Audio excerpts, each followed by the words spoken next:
Good morning, children. Today we will read the third chapter of Flamingo, Deep Water, written by William O. Douglas. Before going into the chapter, we'll discuss about the author, William Douglas. He was born in Maine, Minnesota.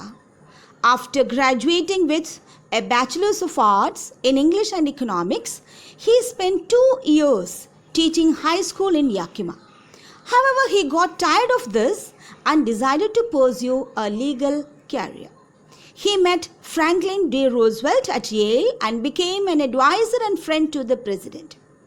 Douglas was a leading advocate of individual rights.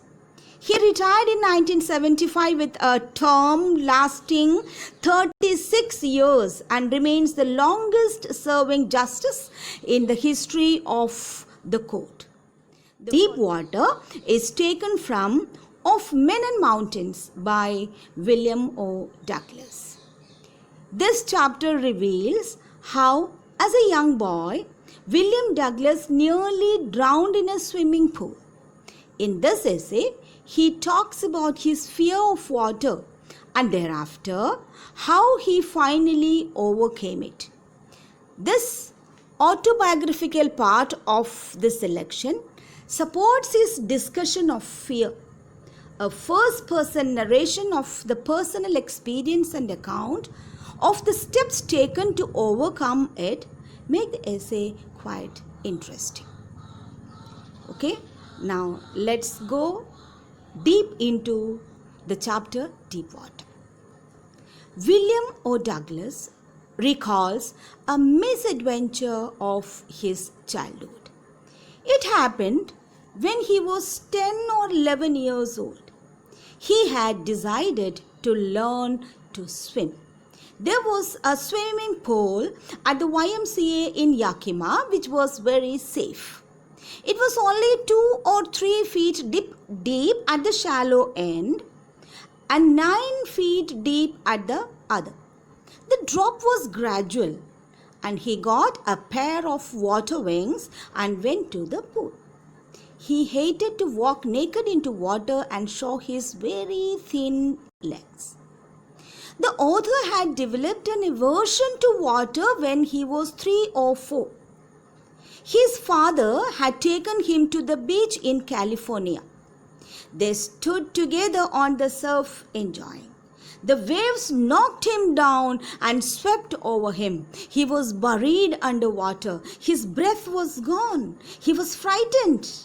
His father was laughing, but the overpowering force of the waves filled terror in the young author's heart. He wanted to overcome his fear of water, and that's why he decided to go for swimming.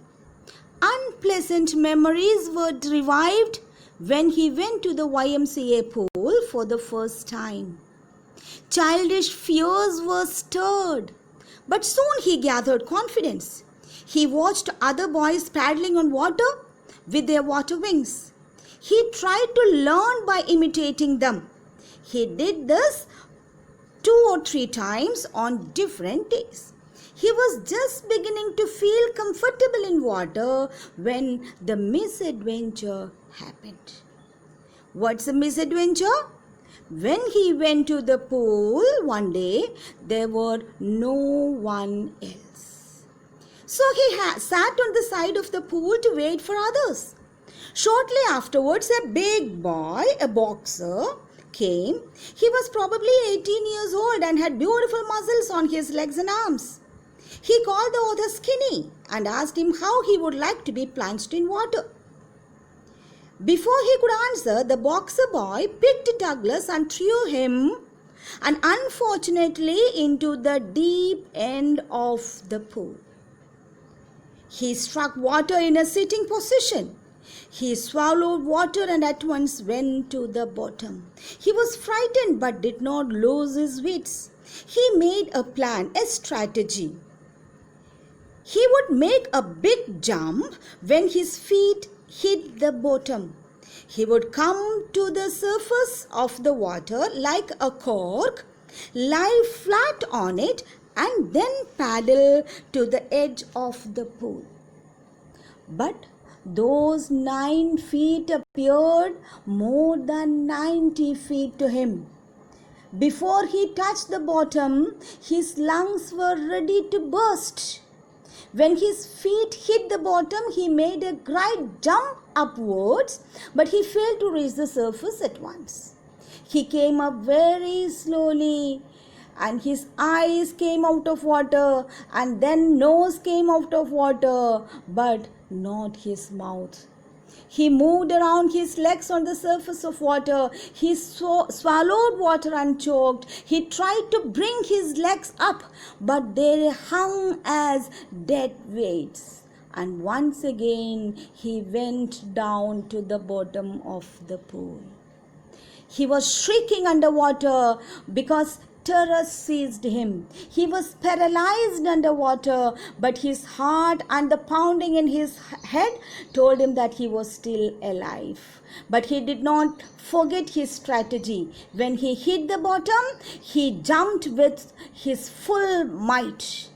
The jump but made no difference. The water was still around him. His arms and legs wouldn't move. He trembled with fear. He tried to call for help, and especially when we are so scared, we try to call our mother, to call his mother, but nothing happened. Then he rose up. His eyes and nose were almost out of water. He sucked for air and got water only, and he started going down a third time.